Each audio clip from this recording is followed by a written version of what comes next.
Ya, hewan kan dibagi tiga secara umum. Kalau kita ngaji Ali Imran ayat 14 ya. Sekarang kan masih Al-Baqarah ayat 9 ya. Sabar ya, insyaallah. Nanti kita akan temukan fungsi hewan itu tiga. Satu, untuk dikonsumsi. Memang dicipta buat dikonsumsi. Dan ibadahnya senang begitu. Makanya sapi senang disembelih.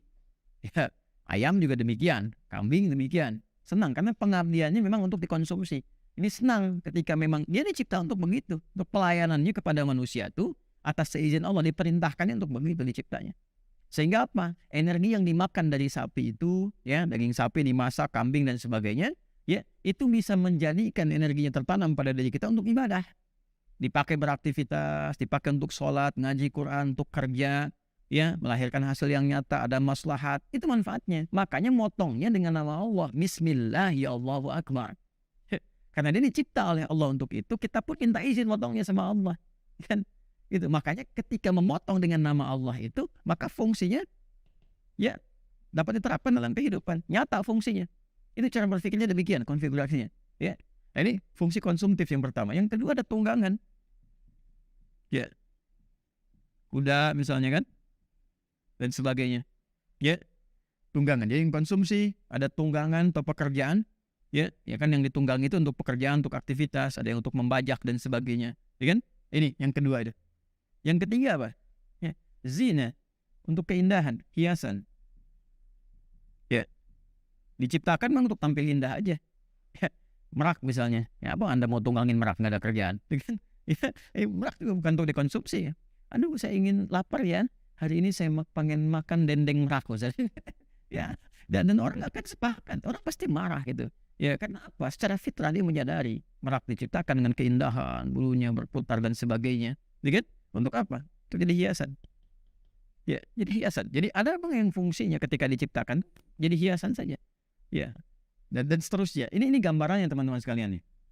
Ya, jadi dari sini pandai-pandai kita menempatkan kata Allah wallazi khalaqal lakum. Nah, ini ada yang jadi fungsi hidup untuk kalian nih, fungsi berkehidupan. Jadi silahkan nanti, ya, Anda yang ingin misalnya menggunakan ini untuk bertahan hidup, butuh makan, ya kan? Nanti diatur caranya, cara mencari bagaimana. Ya, tidak ujuk-ujuk ada sapi nih karena Allah telah menetapkan untukku, ambilnya sembarangan sembelih. Dan tidak begitu. Diatur. Jangan Anda katakan datang ke pekarangan orang, peternakan, sembelih, ambil sapinya satu. Asal ambil aja. Tidak. Ada petunjuk. Ini kan punya Tuhan, bukan punya Anda. Iya benar punya Tuhan, tapi Tuhan mengatur bagaimana penggunaan ini secara benar. Ya kan? Jangan Anda juga masuk ke pekarangan orang. Mangganya sudah matang, Anda masuk ke situ. Ini kan punya Tuhan. Tanahnya punya Tuhan, bukan punya Anda yang ciptakan Tuhan. Betul bang. Betul kak. Memang yang punya Tuhan, yang ciptakan Tuhan. Tapi Tuhan menugaskan saya untuk merawat, mengatur, ya, dan sehingga dengan aturan itu tertib keseluruhannya. Maka dibuatlah kemudian satu hukum oleh Allah di Quran surah kedua misalnya ayat 168. Ya ayyuhan nas, wahai semua manusia, kulu mimma fil ardi. Nih maknya pakai min. Min, ma. Tuh. Disatukan jadi mimma. Mimma. Semua manusia tanpa kecuali, kalau kalian lapar, pengen makan, memenuhi kebutuhan hajat kalian dan sebagainya, silahkan bekerja, bertebaran, beraktivitas. Ya, di mana? Min, ma, dari sebagian tempat di bumi yang mampu dijangkau. Semua bumi aku ciptakan untuk beraktivitas, silahkan. Ya, kamu yang tinggal di Bekasi cari peluang. Nggak dapat Bekasi, kota, keluar kabupaten. Nggak dapat misalnya, ayo cari lagi ke Depok misalnya, ya, nggak nyebrang dikit.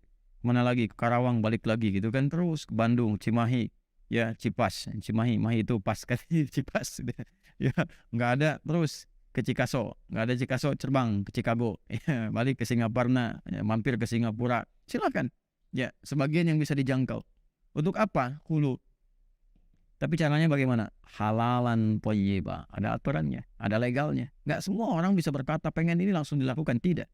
Allah berikan nilai, Allah berikan petunjuk, manusia mengkonstruksikan semuanya itu, dikonfigurasikan dalam hidupnya sesuai dengan yang cocok, yang sesuai dengan tempatnya, biahnya, lingkungannya. Sepakat mereka di situ, Al-Quran bimbing lewat nilainya, mereka silahkan tetapkan hukumnya bersama-sama ada di situ. Yang disepakati, maka muncul aturan-aturan. Singkatnya, yang di bumi itu lakum untuk hidupmu. Kan? Yang kedua, lam di sini karena diawali dengan fungsi tauhid ini, kan? juga nggak akan lepas dari fungsi ibadah. Ya. Walladzi khalaqa lakum, khalaqa, aku ciptakan dengan sempurna dengan fungsinya. Tapi ingat, kata huwa di sini mengikat nilai-nilai tauhid. Tuh, Allah. Jadi hidup itu bukan untuk, maaf ya, tidur, bangun, makan, tidur lagi. Tidur, bangun, makan, tidur lagi. Bangun, makan, tidur, nggak bangun-bangun. Nggak seperti itu hidup itu. Bukan cuman kayak nyamuknya, nyedot, kumpul, mati, ya. Nggak begitu. Ya, maka apa yang harus kita lakukan? Energi yang didapatkan dari konsumsi tadi yang ada di bumi itu yang kita kreasikan. Jadi sumber-sumber energi, maka lam di sini menunjukkan aspek ibadah. Ibadah. Tauhidullah. Itu yang dimaksud Quran surah ke-51 ayat 56. Wa ma khalaqtu, kayak khalaq lagi. Kalau yang ini ke alamnya, yang ini nanti ke manusianya. Ke kum sini. Wa ma khalaqtul jinna wal insa illa liya'budun. Ujungnya liya'buduni. Kan? Dan tidaklah aku ciptakan jin dan manusia kecuali untuk menjadikan semua aktivitasnya sebagai ibadah kepada Allah. Jadi semua apa yang kita hasilkan dari pekerjaan-pekerjaan kehidupan kita di bumi ini, apapun itu, apakah yang dikonsumsi sini, apakah yang jadi tunggangan, apakah yang jadi hiasan, pada akhirnya tujuan akhirnya adalah ini, untuk memenuhi hajat ibadah kita kepada Allah.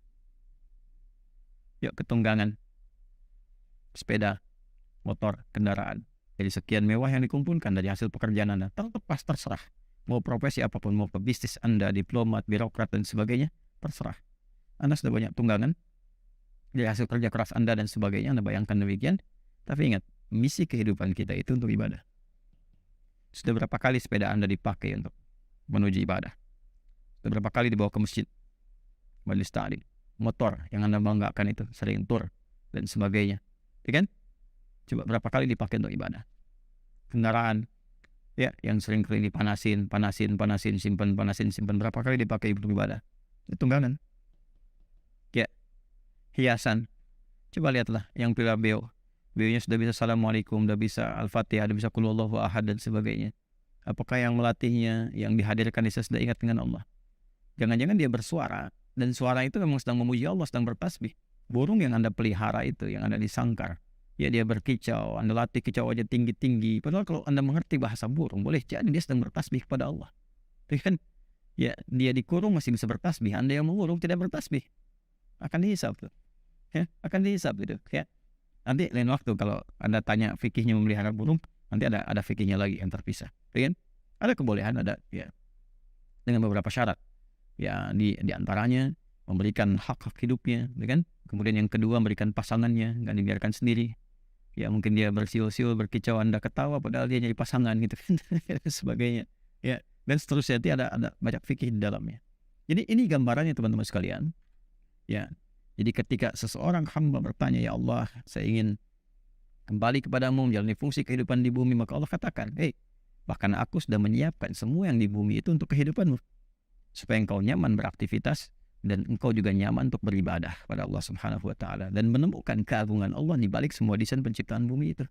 Jadi kalau kita membawa sifat tauhid ini melekat pada jiwa kita, apapun tindakan yang didasari dengan nilai tauhid ini, dampaknya ke hati pasti tenang. Dan rasanya indah. Jadi setiap kita berinteraksi dengan sesuatu, nggak lepas dari syukur kita kepada Allah. Dapat sepeda, ya alhamdulillah ya Allah. Gitu kan? Kau anugerahkan ini supaya aku bisa optimal menyembahmu. Jadi semuanya syukur. Ya, dan kita mensyukuri apa yang ada. Ya, bukan tamak mendapatkan apa yang nggak ada. Ya kan? Karena aspeknya kan ini fungsional sifatnya. Nanti akan ditafsir di ayat-ayat lain. Ya, misalnya di Ar-Rahman, kan yang suka Ar-Rahman seringkali ngaji Ar-Rahman. Di ayat 10 coba. Ya, sampai 11, 12 dan seterusnya.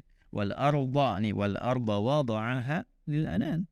Ya, dan semua yang ada di bumi itu telah aku tetapkan, kata Allah, aku jadikan lil anam, untuk semuanya itu untuk manusia, untuk kehidupan. Ya. Fiha faqihatu wan nakhlu dzatul akmal.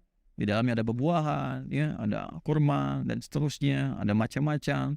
Ya, ada bijian yang tumbuh. Itu Allah minta riset itu. Jadi kalau disebutkan contoh di Quran, di riset deh teman-teman. Bukan cuma dihafalin gitu. Kenapa sih harus kurma yang disebutkan, nggak durian? Kan? Riset dulu gitu. Coba di riset. Ya, kenapa mesti anggur, nggak salak misalnya kan? Riset dulu. Bukan berarti salak tidak ada keutamaannya banyak keutamaan. Nanti ada ayat umum, ada ayat khusus. Nah, ketika disebutkan yang khusus berarti ada pesan tersembunyi di dalamnya yang harus digali. Itulah fungsinya ngaji tafsir. Semakin dalam itu namanya takwil, kan? Nah, itu makanya kalau orang ngaji tafsirnya itu benar gitu kan dan sabar, pasti cerdas karena semua aspek itu bisa diriset. Orang dulu kok ngaji tafsir, masya Allah bisa menemukan penemuan A, penemuan B, ada yang sampai ke atom, ada yang sampai ke aspek astronomi, ya, kemudian matematika, bahkan ke aerodinamika dan sebagainya. Itulah ya pengembangan dari fungsi-fungsi yang Allah tetapkan kepada diri kita. Itu ya.